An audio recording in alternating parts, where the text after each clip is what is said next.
안녕하세요. Cheers! 해나입니다. 벌써 새로운 한 해에 한 달이 흘렀습니다. 다들 잘 보내고 계신가요? 오늘은 이제 연초기도 하니까 연봉 협상에 대해서 얘기를 한번 해보려고 합니다. 최근에 이제 직장인 커뮤니티에서 이제 현직자들이 다양한 의견을 모아서 정리해 놓은 글을 읽었어요. 그것도 같이 공유해드리고, 그리고 저의 경험, 제가 실제로 연봉 협상을 나름 만족스럽게 했던 그 이야기를 해드릴게요. 구독과 좋아요 잊지 마시고요.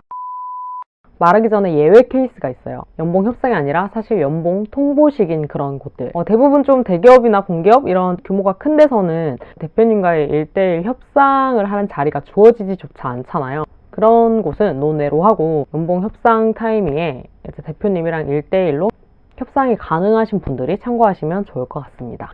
연봉 협상에서 원하는 걸 얻어내기 위한 첫 번째 방법은 과거만 말하지 말고 미래에 어떤 것을 할 수 있는지 제시하라는 거예요. 사실 이 연봉 협상이라는 게 결국에는 나를 평가한 사수나 팀장, 그리고 대표님 이런 분들이 주관적인 판단에 의해서 결정을 내리는 거기 때문에 주관적인 생각이 개입이 될 수밖에 없어요. 그렇다고 주관적이라고 해서 정확하지 않은 건 아니겠죠. 오히려 막 부풀려진 그런 데이터보다 시니어의 그런 관점이 더 정확할 수도 있다. 중요한 건 내가 그 대상자에게 나의 가치를 어떻게 인정받느냐라는 거예요. 연봉이라는 게 지금까지 1년 동안 내가 한 것에 대한 보상이라고 생각하시는 분들이 있는데, 그게 아니라 앞으로 1년 동안에 나에게 기대하는 바인 거죠.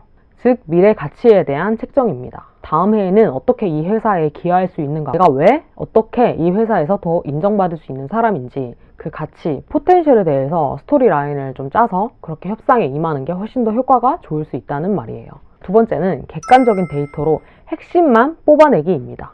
결국 이 최종 결정권자는 확인할 수 있는 그 데이터로 나를 판단하는 거잖아요. 회사마다 각각의 그 내규가 있을 것이고, 그 내규에 따라서 사수나 팀장에게 내 점수가 매겨지고 그게 최종 보고가 되고 판단하는 데 큰 영향을 끼치죠. 그래서 객관성이 중요합니다. 많은 사람들이 이제 상사가 알지 못하는 나의 성과에 대해서 협상 자리에서 많이 어필을 한다고 해요. 저도 이제 첫 번째 협상을 할 때는 약간 그렇게 했던 것 같아요. 왜냐면 주변 선배들의 조언이 네가 뭘 했는지 잘 정리해가라 이런 조언을 많이 들었어서 그때는 사실 한 것도 별로 없었거든요. 겨우 1년 차고 신입이고 이랬기 때문에 나름 내가 막 쥐어짜서 나의 성과라고 말한 것들이 사실 되게 미미하고 자잘한 것들이었고, 그리고 실제로 그런 것들을 어필할 수 있는 시간도 크게 주어지지 않았어요. 나의 1년간의 성과들을 프레젠테이션 하는 그런 자리가 아니다 보니까 준비해가도 사실상 그렇게 큰 효과는 없었다. 자잘한 거 여러 개보다도 큼직큼직한 그런 성과들에 대해서 어필하는 게 더 좋은데, 큼직한 이벤트들은 이미 다 보고가 되어서 알고 계시더라고요. 강조 없이 수십 가지가 나열된 그런 보고서는 정작 내가 했던 주요한 성과들을 흐리게 만들 수 있다라고 합니다. 너무 미미한 것까지 어필하려고 하지 말고 핵심만 뽑아서 전달할 수 있도록 준비해가는 게 좋을 것 같아요. 마지막 세 번째는 나의 연봉은 결국 내 시장 가치에 따라서 정해진다입니다. 연봉이 측정되는 데는 당연히 어느 정도 기준점이 있겠죠. 이 기준은 어디서 정해지는 걸까요? 내부적인 연봉 테이블이 다들 있겠지만 결국에는 시장 가치에 의해서 정해집니다. 이제 회사에서 곧잘 하는 인재가 있는데 이 인재를 다른 경쟁사에서 더 높은 연봉을 주고 데리고 간다고 하면은 당연히 지금 회사에서는 위기의식을 느끼겠죠. 그래서 나의 시장 가치를 알려고 하는 노력이 중요합니다. 알고 있다고 해서 무조건 그렇게 받는다는 보장은 없지만 그래도 그것을 내가 인지하고 있는 것과 그렇지 못한 것은 큰 차이가 있다는 말이에요. 나의 시장 가치를 지나치게 높게 인지하거나 또 지나치게 낮게 인지하고 있으면 항상 이 협상에서는 어긋나게 되어 있습니다. 가치를 알기 위해서는 이제 회사 밖에 있는 업계 사람들과 계속 만나서 얘기를 하면서 그런 업계의 분위기를 파악할 필요도 있고, 그게 조금 힘드시다면 이제 나의 이력서나 이런 거를 구인구직 사이트에 계속해서 오픈을 시키고 업데이트를 시키는 거예요. 그러면 어떻게든 이제 오퍼가 들어올 수 있잖아요. 나의 경력과 이런 스펙들이 어느 정도 오퍼가 들어오는지 대략적으로 파악할 수 있기 때문에 이것도 좋은 방법인 것 같습니다. 그리고 꼭 이직 생각이 없더라도 이런 거를 하다 보면은 더 훨씬 좋은 오퍼가 들어올 수도 있고, 그러면은 생각지도 않은 곳에서 이직 기회가 생길 수도 있는 거고, 여러모로 좋은 것 같습니다. 그 대신에 이제 이런 거를 관리하고 업데이트 하는데도 쉬운 게 아니라 나름의 이런 노동이 들어가는 부분인데 그거를 이제 잘 해야 기회를 잡을 수 있지 않을까 싶어요. 저도 이거는 항상 직장 생활을 하면서 해야지 생각만 하다가 막상 정말 이게 하기가 어렵더라고요. 근데 다시 돌아간다면 이 작업은 꼭 하면은 무조건 나에게 이득이다라는 생각이 들어요. 네, 이렇게 3가지 정도로 요약을 해서 연봉협상을 좀 성공적으로 이끌어갈 수 있는 방법에 대해서 공유를 해드렸는데요. 제 경험을 한번 말해볼게요. 저 같은 경우에는 첫 사회생활 같은 경우에는 저도 말 그대로 통보식이었기 때문에 뭔가 협상 같은 거를 할 그런 여지조차 없었어요. 그리고 협상을 어떻게 해야 되는지 이게 도대체 뭔지 잘 몰랐어요. 다시 개발자 신입으로 시작을 하게 되면서 그 회사에서는 이제 연봉 협상이 대표님과의 1대1 협상으로 진행이 됐었거든요. 근데 제가 결론부터 말하자면 첫 번째 연봉 협상에는 거의 통보식이었는데 그때 한 10% 정도 인상을 했고, 두 번째는 적극적으로 제가 협상을 하고 조금 주도적으로 해서 한 17%? 그 정도 올렸던 것 같아요. 근데 이게 회사마다 다르겠지만 회사의 분위기나 연봉 테이블 이런 정보를 듣잖아요. 그 정보에 따르면 최대 이상률이 15%를 넘지는 못했다. 이것까지 듣고 갔거든요. 이런 상황에서 17%면 나름 성공적이었다, 만족스러웠다, 제 개인적인 생각인데 제가 좀 팁을 드리자면 일단 첫 번째는 내가 나의 성과에 대해서 자신감이 있어야 된다는 거예요.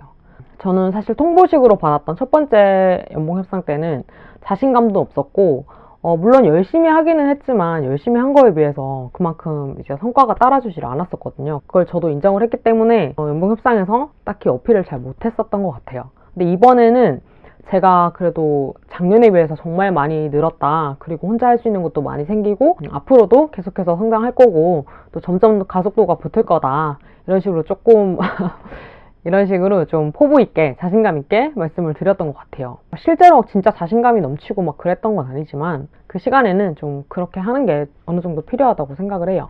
그리고 두 번째는 전체적인 분위기를 좀 이렇게 좋게 이어가는 것도 좀 중요한 것 같아요. 이 돈 이야기 하는 자리가 이렇게 편한 자리는 아니잖아요. 어느 정도 조금 예민할 수 있고 그런 자리인데 너무 딱딱하거나 또 너무 장난스러워서도 안 된다고 생각하거든요.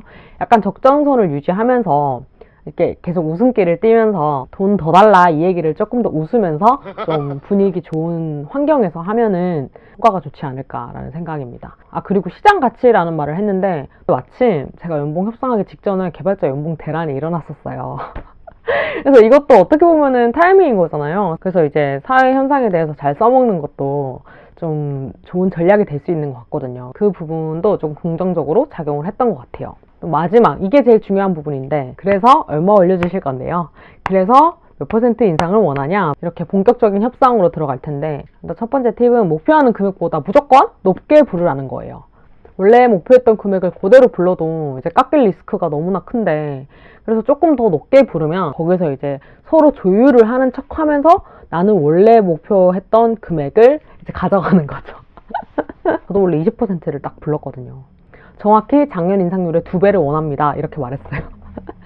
그랬더니 막 깜짝 놀라시던데 그 반응은 이제 예상을 했었던 반응이고, 그래서 원래 연봉 테이블이 여기면 저는 여기를 불렀고, 그래서 사장님은 이 원래 연봉 테이블까지 깎으려고 계속 하셨지만 저 거기서 좀 실랑이를 했었죠. 작년에는 사장님의 입장대로 그렇게 해드렸으니 이번에는 제 입장을 조금 더 고려해 주셨으면 좋겠다, 이런 식으로 좀 실랑이를 하다가 결국에는 제가 원하던 딱 요게 한 17%? 그 정도를 올렸었던 기억이 있습니다.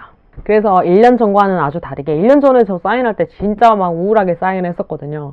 근데 그 1년 후에는 만족스럽게 사인을 했다. 개인적인 사정으로 그러고 한 3, 4개월 뒤에 사표를 쓰게 됐지만 욕 아닌 욕도 먹기는 했지만 어쨌든 근데 퇴사 예정이 있으신 분이라면 그렇기 때문에라도 또 연봉 협상을 잘하는 게 좋겠죠. 왜냐면 다음 이직하게 될 회사에서 직전 연봉이 영향을 많이 끼치니까요. 그리고 또 하나 팁은 이제 협상하자마자 바로 그만두시면은 그 인정이 잘 안 된다고 하더라고요. 최소 한 3개월 정도는 지나야 다음 회사에서 인정을 해준다고 하는데 이게 뭐 꼭 법적으로 정해져 있고 그런 건 아닌데 통상 그렇다고 제가 들었어요. 그래서 만약에 준비하시는 분들 있으면 참고하시면 좋을 것 같고, 그래서 저희 개인적인 생각을 정리해보자면 첫 번째는 일단은 자기 퍼포먼스에 대해서 자신이 있을 것, 그리고 두 번째는 분위기를 전체적으로 좀 좋게 웃으면서 이끌어갈 것, 그리고 세 번째는 시장 상황이라든지 좀 적절하게 이용할 것, 그리고 네 번째는 무조건 목표했던 금액보다는 일단 높게 불러라. 만약에 거기서 딜이 돼버리면 개이득인 거고 게 아니라면 서로 이제 조율을 하는 척하면서 원래 목표했던 금액까지 올리자가 되겠습니다. 그 대신 올리고 그만큼 또 열심히 해야겠죠. 어쨌든 제 경험을 이렇게 공유를 해봤고요. 사회 초년생 때는 그런 말을 해주는 사람이 없어가지고 난감하고 그랬었는데 제 이야기가 또 누군가에게는 도움이 됐으면 좋겠습니다. 오늘도 봐주셔서 감사하고요. 그리고 올해 2022년 이민년 다들 새해 복 많이 받으세요. 감사합니다.